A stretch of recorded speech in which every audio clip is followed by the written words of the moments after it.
In 1969, Boeing took a man to the moon. In 2024, it couldn't even keep a door on an airplane. Welcome to the tale of the once great aerospace corporation that somehow forgot how to build an airplane, and the man who tried to warn us of the impending disaster at the cost of his own life.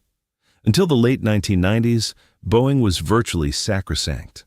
Started in 1916 by a Seattle timber magnate William Boeing, it was the maker of the 707, the 747, the legendary Saturn V rocket that propelled Neil Armstrong to the moon.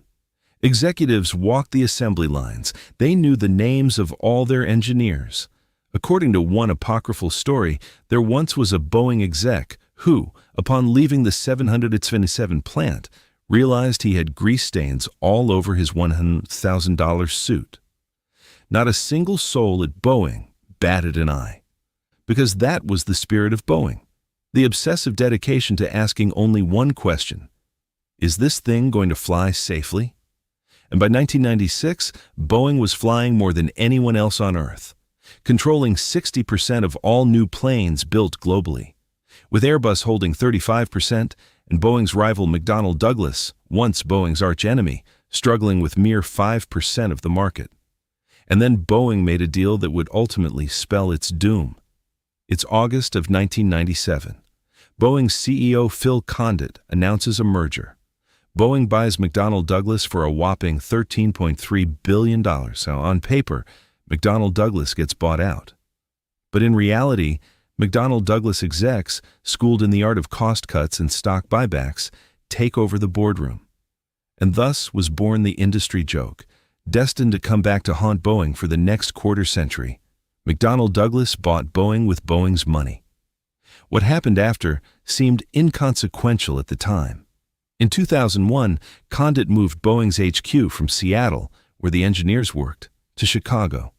2,000 miles of separation between the guys signing the checks and the men doing the dirty job. According to Condit, the reason was a $60 million tax break. But the real reason, in Condit's own words, was a little different. In order to separate myself and the management team from the actual work of the engineers. In 2003, Condit was ousted in an ethics scandal, and Boeing's board hired Harry Stonecipher, former McDonnell Douglas CEO and a protege of General Electric. When Stonecipher spoke to the press, he revealed intentions which should have alarmed Boeing's engineers in Seattle.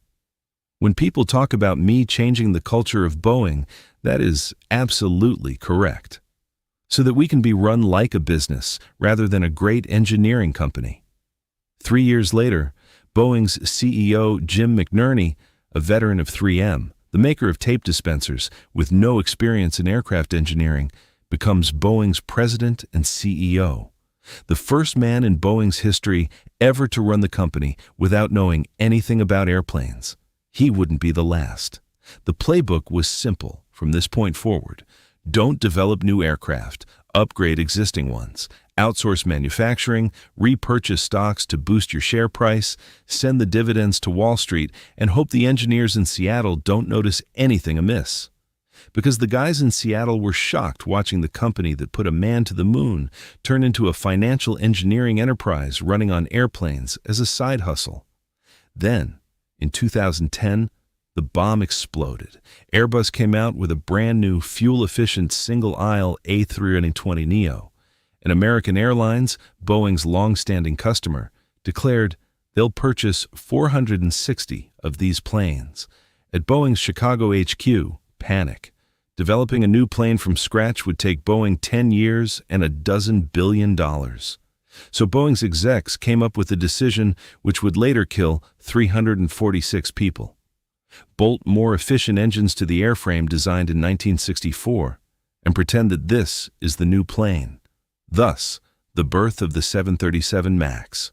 Now, to accommodate the more powerful engines to the airframe of a design from the Cuban Missile Crisis era, Boeing had to put the engines higher and further forward. It resulted in an alteration to the flight characteristics which the FAA might force Boeing's customers to pay thousands of dollars for additional pilot training.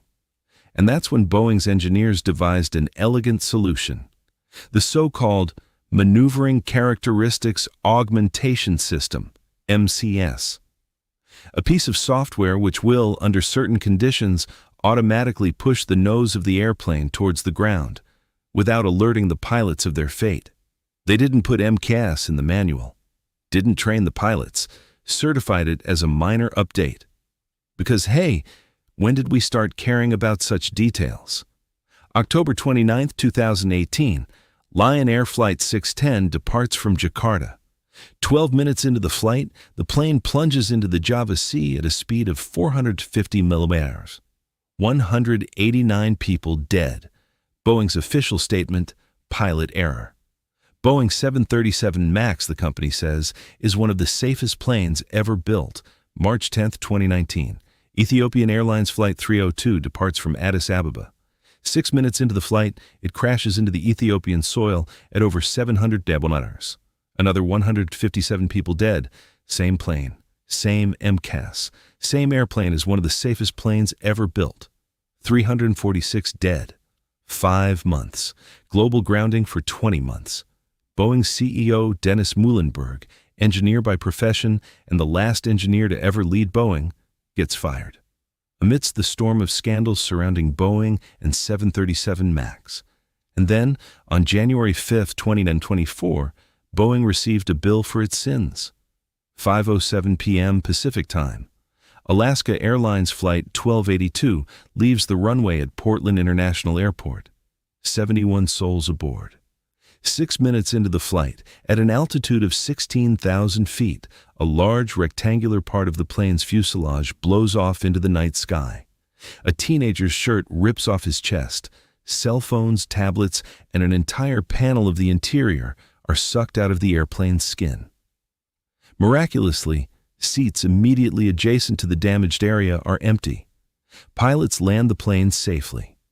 And when National Transportation Safety Board, NTSB, finds a fragment of the fuselage blown open in a residential yard in Portland, they discover something that doesn't add up.